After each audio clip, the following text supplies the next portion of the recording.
Amis internautes, salam alaikum. Veuillez vous abonner sur votre chaîne Dakar Plus et n'oubliez pas d'activer la cloche de notification. Vous aurez des informations en temps réel ici au Sénégal et à l'extérieur. bu ma ne ko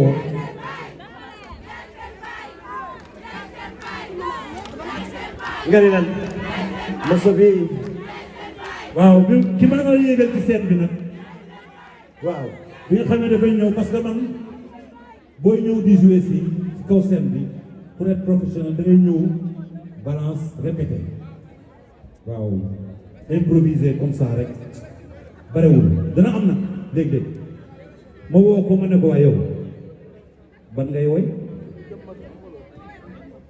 déglu de nga ni ko lan ma ne ko ban morceau nga bëgg ci biir répertoire bi boo yéegee nga def ko way ko waaw mu ne ma non moo ah bon non moo wax de te moo ko tànn de kon nag ngeen accueillir Titi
yow la ñuy déglu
yàlla mooy Karim si note yooyu rek ñu bind musique yëpp te benn mënu wute mu rëwul ak sa morom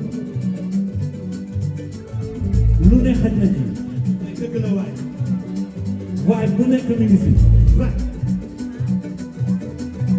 waane bu ne mi ngi si am nga ko am nga ko am nga ko am nga ko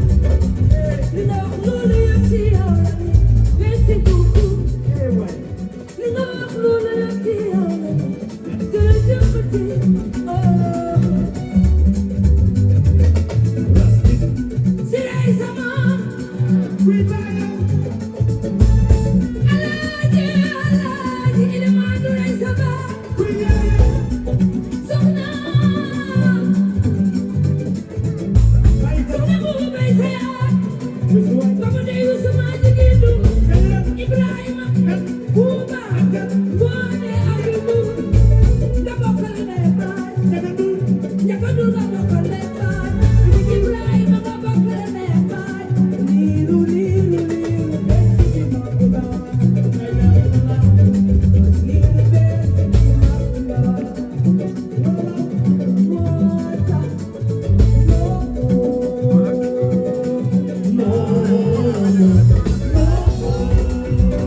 Bravo Titi.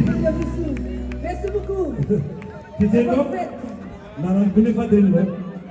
Amis internautes, salam alaikum. Veuillez vous abonner sur votre chaîne Dakar Plus et n'oubliez pas d'activer la cloche de notification. Vous aurez des informations en temps réel ici au Sénégal et à l'extérieur.